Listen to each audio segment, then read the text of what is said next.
베드로후서도 끝나가고 있습니다. 우리가 내일은 새벽 예배를 드리지 않기 때문에 사실상 베드로후서를 보는 오늘이 마지막 시간이 됩니다. 베드로 사도는 그 베드로의 두 번째 편지, 그러니까 자신의 두 번째 편지를 마무리하면서 또한 우리에게 무엇을 생각나게 하려 한다라고 하는 말로 본문을 시작하고 있습니다. 지난 수요일에도 우리가 베드로 사도가 자꾸 무언가를 그 성도들에게 기억나게 하려고 애썼다라고 하는 것을 살펴보았고요. 그렇게 하나님의 말씀을 생각나게 하려고 하는 베드로 사도의 마음 속에는 우리가 또 목요일과 금요일에 살펴본 거짓 선지자들의 위험이 있다라고 하는 사실도 그는 알고 있었습니다. 그래서 사도는 그 당시 믿음을 가지고 살아가는 성도들을 향해 하나님의 말씀을 꼭 기억하고 그 말씀 위에 건강하게 서 있기를 원했습니다. 그래서 오늘 3장 1절 말씀은 사랑하는 자들아 라고 시작합니다. 그러니까 성도를 향한 베드로 사도의 마음이 전달되고 또 우리를 향하신 하나님의 말씀이 그 하나님의 마음이 전달되는 부분이라고 생각해 볼 수 있겠습니다. 주님이 우리를 늘 사랑하는 자들이라고 부르십니다. 그래서 이 땅에서 살아가면서 신앙을 가지고 살아가는 우리 모두를 다 주님께서 그렇게 아끼시면서 보존되기를 주님이 원하시는 것이죠. 그래서 둘째 편지를 쓰면서까지 우리에게 무언가를 생각나게 하려 한다라고 하는 마음을 3장 1절 말씀을 볼 때 정말 주님께서 많은 선지자들을 보내시고 또 많은 사도들을 통하여서 우리가 얼마나 신앙 위에 견고하게 서기를 원하시는지 하는 주님의 마음을 우리가 짐작해 볼 수 있습니다. 베드로가 마지막으로 전하려고 했던 말들도 아주 간단합니다. 그러니까 2절에 보시면 곧 거룩한 선지자들이 예언한 말씀과 주 되신 구주께서 너희의 사도들로 말미암아 명하신 것을 기억하게 하려 하노라 했습니다. 우리가 쉽게 생각하면 그냥 성경 말씀을 잘 기억하면 좋겠다라고 하는 걸로 정리할 수 있겠지만 베드로 사도가 2절에 풀어서 쓴 것처럼 그러니까 선지자들이 예언한 말씀 그리고 사도들이 명하신 것들을 기억하게 하려 한다라고 할 때 이렇게 길게 풀어서 쓴 것은 그러니까 우리가 생각하면 그냥 성경 말씀을 꼭 좀 기억해라라고 하는 아주 한마디 말로 정리할 수 있는데 사도가 이렇게 길게 풀어 쓴 것은요. 그 당시에는 아직 신약 성경이 없었던 이유 때문에 그렇습니다. 그러니까 너무 쉽게 생각해서 예수님이 살아가던 시대에 예수님의 말씀이 지금처럼 이렇게 인쇄술이 발달하거나 매체들이 발전해서 딱 하신 말씀이 이렇게 책으로 기록되어 나오거나 이렇게 프린트가 인쇄가 되어서 나오기는 굉장히 어려웠겠죠. 그러니까 베드로 사도가 살아 있을 당시에도 베드로 사도가 썼던 말들이 책자로 딱 해서 누구나 볼 수 있게끔 이렇게 전파되기는 어려웠을 것입니다. 그런데 사람들의 머릿속에는 분명한 말씀들이 있죠. 선지자들이 전해준 말씀들. 그리고 예수 그리스도의 제자들, 사도라 불리는 사람들이 초대교회 온 곳을 돌아다니며 말씀으로 그 신앙을 굳건하게 하려고 했던 그 말씀들은 분명 들은 것이 있습니다. 그러니까 책이 없다고 해서 듣지 못한 것도 아니고요. 우리가 그 말씀을 눈으로 확인할 수 없다고 해서서 우리의 마음속에 남아있지 않은 것도 아니라는 것입니다. 그러니까 분명 들은 것이 있는데 그 들은 말씀에 우리가 꼭 기억하고 깨어 있으면 좋겠다라고 했습니다. 그러면서 이어지는 말씀은 무엇이냐면 하나님의 다스리심이 있다는 것입니다. 하나님의 통치하심. 하나님께서 우리를 다스리시고 통치하시는 그 모든 기간 동안에 분명 이 삶이 끝나는 때도 올 것이다 라고 하는 그런 말씀들을 했습니다. 배경적으로 살펴보면 이 초대교회 당시에는 조금 더 그러한 분위기들이 지금 우리가 일상을 살아가는 이 시대보다는 더 있었던 것 같습니다. 그러니까 뭐 이렇게 파루시아라고 불리기도 하고요. 이렇게 임박한 종말론이라고 이렇게 불리면서 이 세상이 곧 끝날 것이다라고 하는 그러한 분위기들이 있었습니다. 왜냐하면 예수님께서도 하늘로 올라가실 때에도 너희가 온 땅에 다니면서 복음을 전해라. 너희가 이 유대의 고을, 사마리아 고을을 다 다니지 못해서 주님이 다시 오실 것이다 라고 하는 말씀들도 하셨고 또 우리에게 그런 마지막 지상 명령을 주셨기 때문에 그 당시 초대교회를 살아가던 사람들은 주님이 금방 올 것이다 라고 하는 생각이 우리보다는 조금 더 강했습니다. 그리고 또 박해가 굉장히 심했죠. 뭐 이렇게 네로 황제 같은 그런 로마의 통치자들이 기독교인들에게 모든 잘못들을 다 이렇게 뒤집어 씌우면서 저들이 문제라고 하면서 기독교인들을 많이 핍박했습니다. 베드로 사도도 아마 그때 순교하지 않았을까라고 이렇게 보고 있고요. 바울 사도 같은 신앙의 위인들이 그때 많이 죽었을 것이다라고 생각도 하고 있습니다. 그러니까 남아 있는 성도들은 이제 곧 주님이 오시겠구나라고 하는 그러한 생각들을 더 많이 가지고 있었던 것이죠. 우리가 요즘 이런 생각들을 자꾸 배제하면서 살아가는 이유 중에 하나는 이단들이 자꾸 우리를 그렇게 꼬이는 것 같아 그렇습니다. 우리가 더 말을 못하는 거예요. 분명 주님이 우리에게 다시 오시겠다라고 약속해 주셨는데 자꾸 이단들이 그 교리 주님이 오시겠다라고 하는 그거를 사용해서 자신이 다시 온 예수라는 둥, 얼마 시간이 지나지 않으면 마치 시간을 명시해 놓고 이때가 되면 세상이 끝날 거라는 둥 하면서 믿는 사람들은 물론 믿지 않는 사람들도 또 자꾸 미혹하니까, 그런데 그런 약속들이 지켜지지가 않았잖아요. 그러다 보니까 마치 우리 건강하게 신앙생활을 하는 기독교인들은 마지막 때를 얘기하면 안 될 것 같은, 그리고 그 분위기에 함께 동참하면 마치 우리도 이렇게 이단에 미혹된 사람처럼 보일까 봐 그러한 것들을 잘 얘기하지 못하는 시대가 되기도 했습니다. 하지만 주님은 분명 다시 오시죠. 주님이 이 세계를 다스리시면서 그 끝나는 시점을 정해놓으신 때가 있습니다. 다만 우리가 알지 못할 뿐이죠. 하지만 우리가 명확하게 아는 것은 있습니다. 주님이 언제 오셔서 세상이 끝날지 이거는 우리가 정확하게 모르지만 분명 우리의 삶이 끝나는 시간은 온다는 것입니다. 사람에 따라는 다르겠죠. 오늘 함께 참여한 우리 어린아이들, 아동부 아이들, 유치부 아이들, 이런 아이들에게는 조금 더 길게 남았을 것이고요.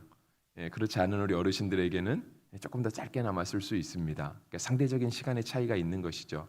하지만 분명히 우리가 주님 앞에 설 날은 온다라고 하는 사실을 우리가 잊지 말아야 할 것입니다. 많은 사람들이 이렇게 주의 마지막 때를 기다리는, 우리가 주님 앞에 설 날이 올 것이다라고 하는 그러한 신앙을 가지고 살아갈 때 그들을 조롱하는 사람들이 있었습니다. 그래서 오늘 본문에 보면 3절에 먼저 이것을 알지니 말세에 조롱하는 자들이 와서 자기의 정욕을 따라 행하며 조롱하여 이르되라고 하면서, 이게 사람들이 와서 이렇게 우리에게 이렇게 빈정될 거라고 하는 거예요. 새한글 성경은 정말 이 조롱한다는 말을 빈정된다라고 하는 이렇게 표현을 썼는데요. 자꾸 우리에게 와서 우리가 믿고 있는 신앙들을 마치 비이성적인 것처럼, 마치 과학적이지 않은 것처럼 우리를 비난하고 이게 빈정대면서 우리로 하여금 창피하게 만드는 그런 사람들이 있을 거라고 하는 거예요. 그러면서 뭐라고 얘기하냐면 4절에 이르되 주께서 강림하신다는 약속이 어디 있느냐, 조상들이 잔 후로부터 만물이 창조될 때와 같이 그냥 있다 하니, 주님께서 언제 다시 오신다고 했느냐, 우리 조상들이 이렇게 이 땅에 태어나고 또 죽음을 맞이하고 계속해서 그렇게 또 후손으로 이어가는 이러한 일상의 삶들이 계속해서 이어지고 있는데 과연 주님께서 다시 오시겠느냐? 오늘 해가 떴으면 내일 해도 뜨지 않겠느냐? 너무 당연한 거죠. 당연한 겁니다. 그러니까 종말은 오지 않을 것이다. 이렇게 신앙을 흔드는 그러한 일들이 조롱하면서 빈정대면서 있었다라고 하는 것입니다. 그런데 5절에서는요 그들의 모습을 이와 같이 정의하죠. 5절 끝부분에 있는데 하나님의 말씀으로 된 것을 그들이 일부러 잊으려 함이로다. 그러니까 그들이 하나님의 말씀을 억지로 잊어버리려, 그러니까 애써서 못 본 채 하고 마치 그러한 일은 일어나지 않을 것처럼 그들도 알고 있지만 부정하려 한다는 거예요. 5절 앞부분은 그렇죠. 하나님께서 세상을 창조하셨다는 거예요. 하늘이 옛적부터 있는 것과 땅이 물에서 나와 성립된 것, 하나님이 세상을 창조하셨다라는 거잖아요. 우리가 이 믿음을 가지고 살아가고 있잖아요. 주님이 세상을 창조하셨다. 창조하셨으니 주님이 이 세상을 끝내실 수도 있다라고 하는, 우리가 당연한 그런 믿음을 가지고 있어야 될 텐데, 우리가 태어나면 죽을 것이다라고 하는 것을 태어날 때부터 생각하는 것처럼 주님의 창조와 함께 끝도 있다라는 사실을 기억해야 될 텐데 그들은 이거를 억지로 못 본 척 잊어버리려 한다라고 하는 거예요. 그런데 베드로는 6절에서 그와 같이 얘기하죠. 이로 말미암아 그때의 세상은 물이 넘침으로 멸망하였으되, 이 땅이 태어나면서부터 창조받음부터 지금까지 이렇게 쭉 평안하게 있었던 것은 아니다. 사람의 죄악으로 인해서 하나님이 세상을 심판하셨던 적이 있다. 노아의 홍수 사건을 말씀하신 거죠. 물로 분명 이 세상이 한번 다 엎어진 적이 있다. 그때 아무도 살아나는 사람이 없었고 오직 하나님께 의인이라고 인정받았던 노아와 그의 식구 8명만 살아남은 적이 있다라고 하는 것을 다시금 기억시켜 주는 거예요. 믿음을 비난하는 사람들, 너의 믿음이 창피한 것이다, 그렇게 믿으면서 살아서는 안 된다라고 조롱하는 사람들도요, 그 사건들을 모르고 있지는 않아요. 기억은 하고 있죠. 그런데 애써 자신들의 신앙이라고 할까요? 자신들의 생각의 옳음을 주장하기 위하여서, 아니면 제대로 신앙생활하고 있는 사람들을 흔들기 위해서 애써 있었던 사건들까지도 그들이 모른 척 무시하고 지나간다라고 하는 것입니다. 그래서 베드로는 7절에 이와 같이 얘기합니다. 이제 하늘과 땅은 그 동일한 말씀으로 불사르기 위하여 보호하신 바 되어 경건하지 아니한 사람들의 심판과 멸망의 날까지 보존하여 두신 것이라 했습니다. 그러니까 우리 말 성경이, 그러니까 우리가 보는 성경이 조금 이렇게 어려운 말로 되어 있기는 한데요. 공동 번역으로 읽어드리면 이렇습니다. 사실 하늘과 땅은 지금도 하나님의 같은 말씀에 의해서 그대로 남아 있습니다. 그러나 하늘과 땅은 하나님을 배반하는 자들이 멸망당할 심판의 날까지만 보존되었다가 불타버리고 말 것입니다라고 했습니다. 그러니까 주님께서 마지막 때는 불로 심판하신다라고 이렇게 말하고 있는 것이죠. 영원하지 않다, 하나님의 때가 있다라고 얘기하면서 8절은 우리가 자주 보는 말씀 중에 하나죠. 사랑하는 자들아, 주께는 하루가 천년 같고 천년이 하루 같다는 이 한 가지를 잊지 말라라고 하면서 9절에 주의 약속은 어떤 일이 더디다고 생각하는 것 같이 더딘 것이 아니라 오직 주께서는 너희에 대하여 오래 참으사 아무도 멸망하지 아니하고 다 회개하게 이르기를 원하시느니라 했습니다. 그러니까 하나님께서 우리에게 하신 말씀을 더디 이루시는 것은 아니다라고 말씀하시는 거예요. 하나님이 자꾸 하나님의 약속을 뒤로 미루어 가시는 것은 아니다라고 말씀하시고요. 하나님께서 우리의 이 세상을 당장 끝내시지 않는 이유는 우리가 다 구원받기 원합니다라고 하는 것입니다. 우리가 이제 이러한 창조에 대한 이야기, 특히 또 베드로후서 이게 3장 8절 같은 말씀, 하루가 천년 같고 천년이 하루 같다라고 하는 말씀을 접할 때 우리가 이제 머릿속으로 이렇게 많은 생각들을 하게 됩니다. 특히 하나님의 창조에 대해서, 하나님의 시간에 대해서 우리가 이렇게 많이 궁금해하면서 막 그걸로 그 말씀들을 근거해서 억지로 이렇게 하나님 말씀을 이렇게 좀 풀어볼까 하는 그런 생각들도 많이 합니다. 우리가 문자 그대로만 적용한다면 우리 하나님께서 세상을 총 7일 동안 창조하시잖아요. 그러니까 6일의 창조라고도 말씀드릴 수 있는데 하나님은 분명 세상을 7일 동안 창조하세요. 그럼 일곱째 날은 뭐 하셨는가? 일곱째 날은 하나님이 쉬신 거예요. 그러니까 다시 말해서 하나님이 6일 동안 열심히 일하시고요. 마지막 일곱째 날은 안식을 창조하시는 거예요. 쉼을 창조하신 거죠.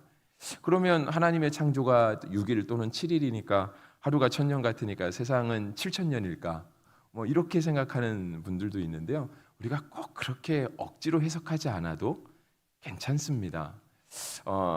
간혹가다 이제 주님이 오신다는 약속도 많은 사람들이 빈정대면서 그게 진짜 이루어지겠냐? 오늘도 해가 뜨고 내일도 해가 뜰 건데 곧 있으면 여름이 오고 가을이 오고 겨울이 오고 또 다시 봄이 오고 여름이 오고 세상은 계속해서 돌아갈 건데 그런 마지막이 오겠냐라고 빈정대는 사람들도 있지만 주님의 다스리심과 이 주님의 그 계획하심은 그래도 변함없이 이루어진다라고 하는 것입니다. 때때로 우리 머리로 이해가 안 돼서 그렇지 우리가 하나님의 그러한 통치하심들을 부정할 수는 없다라고 하는 거예요. 사람들이 어떤 과학과 이성 뭐 그런 것들을 가지고 우리의 신앙을 한번 흔들어 볼 수는 있습니다. 하지만 여러분, 종교라고 하는 게, 그러니까 신앙이라고 하는 게요, 과학으로 꼭 증명되지 않습니다. 우리가 믿고 있는 모든 신앙을 다 이성적으로 남들에게 설명을 해야만 그들이 전도를 받고 교회에 올 것이라고 하는 생각은요, 어쩌면 이렇게 너무 이렇게 조금 빗나간 생각 중에 하나예요. 여러분, 신앙이 과학으로 다 설명되면 그게 신앙이 되겠습니까? 그건 과학이죠. 그러면 만약에 모든 우리의 신앙을 다 이성으로 논리로 설명해야 되고 과학으로 증명해야 된다라고 한다면 여러분 이렇게 목회자를 잘못 뽑으시는 거예요. 과학자를 세워놔야죠. 그리고 철학자를 세워놔야 되는 겁니다. 그래야 그들이 배운 지식과 논리를 가지고 종교를 규명해낼 수 있겠죠. 그 누가 와서 아무리 조롱하며 빈정대고 말한다 할지라도 거기에 말로 딱 이겨낼 수 있는 증거를 들어대면서 그들의 말문을 막아버릴 수 있는 그런 일들이 일어나겠죠. 하지만 신앙은 말로 설명되지 않습니다. 여러분 말로만 설명된다라고 한다면 우리가 받은 은혜는 뭘로 설명할 수 있을까요?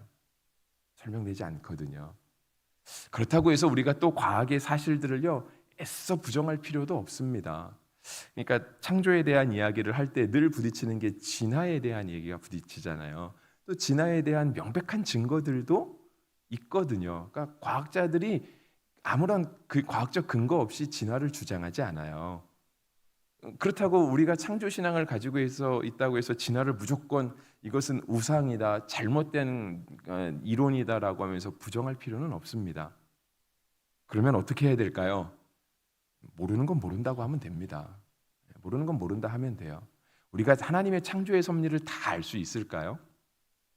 아니, 우리가 하나님이 오늘을 우리를 어떻게 인도하실지 우리는 이 하루의 시간도 하나님의 계획과 뜻과 그 마음을 다 알 수 없는데 세상을 창조하신 하나님의 원대한 계획을 세상 만물을 그분의 섭리대로 운행하시는 그 놀라운 이치를 우리가 다 말로 이해하거나 설명할 수 있다는 것은 사실상 우리 스스로 너무 완벽한 신앙으로 가려고 하는 그러한 좀 교만함들, 그런 완벽주의에 물들어 있는 우리의 신앙이 있는 것이죠. 설명해내지 못합니다. 목사라고 해서 성경을 다 아는 것 아니고요. 우리가 아무리 성령 충만하다고 해서 우리가 베드로 보면서도 얘기했지만 내가 바로 그 성령 충만한 자라고 이렇게 자신할 수 없는 거예요. 은혜를 받은 만큼 늘 우리는 우리의 부족함을 깨닫게 되고요. 또 하나님을 알아가면 알아갈 만큼 하나님에 대해서 우리가 모르는 게 참 많구나 라고 하는 것을 깨닫게 되는 거죠. 학교에서 공부할 때 선생님들이 그러더라고요. 공부를 마무리하면 이제 학위를 받고 공부를 마무리하잖아요. 그러면 학위를 받았다고 해서 우리가 공부를 끝낸 거냐? 그거는 결코 아니다라고 얘기를 하더라고요.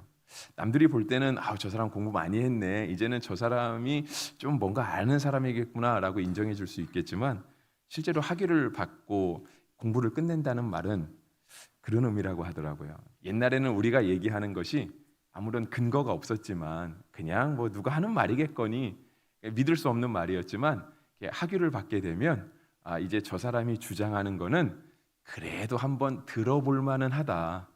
어느 정도는 저 사람이 말을 할 때 근거와 논리를 가지고 말할 수 있는 최소한의 자격을 갖춘 사람이다라고 보는 것이 맞다라고 하는 거예요. 그러면서 이제 과학자들이 어떤 교수들이 어떤 어느 분야에서 한 과정을 마무리한 사람들이 무언가를 이렇게 내놓는 것이죠.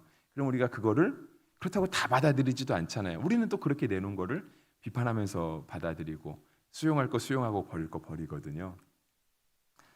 무슨 말씀 드리려고 하냐면 우리는 모르는 게 당연하다라고 하는 거예요. 모르는 게 당연합니다. 굳이 하루가 1000년이고 1000년이 하루다라고 하는 이 말씀의 열매여서 우리가 그렇게 억지로 성경을 해석하지 않아도 괜찮아요. 베드로후서가 이제 오늘로 이렇게 우리는 마지막으로 보는데요. 내일 볼 말씀 중에 보면 여러분 베드로후서 3장 16절에 보시면 또 모든 편지에도 이런 일에 관하여 말하였으되 그 중에 알기 어려운 것이 덜어 있으니 무식한 자들과 굳세지 못한 자들의 다른 성경과 같이 그것도 억지로 풀다가 스스로 멸망에 이르느니라라고 되어 있어요. 그러니까 성경을 우리가 굳이 억지로 풀지 않아도 됩니다. 다만 하나는 붙들고 있어야죠. 뭘 붙들까요? 하나님이 우리를 지으셨다라는 사실.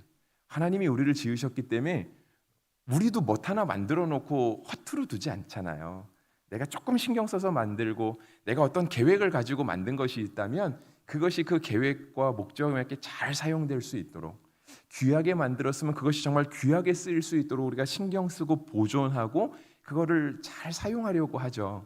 하나님이 우리를 그렇게 보호하시고 인도하신다는 사실을 우리가 믿음으로 고백하는 거예요.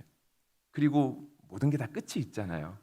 끝이 있다라고 하는 사실을 받아들이는 거죠. 그런데 분명한 처음과 분명한 끝이 있어요.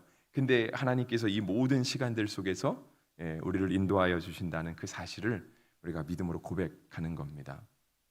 여러분, 우리는 언제 하나님 나라 갈지 모르잖아요.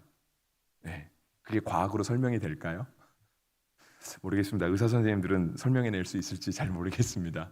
우리를 이렇게 진단을 해보고 나면 어느 정도 살 것이다라고 이렇게 막 그 시간을 정해내실 줄은 모르겠지만 우리는 알 수 없잖아요. 알 수 없어요.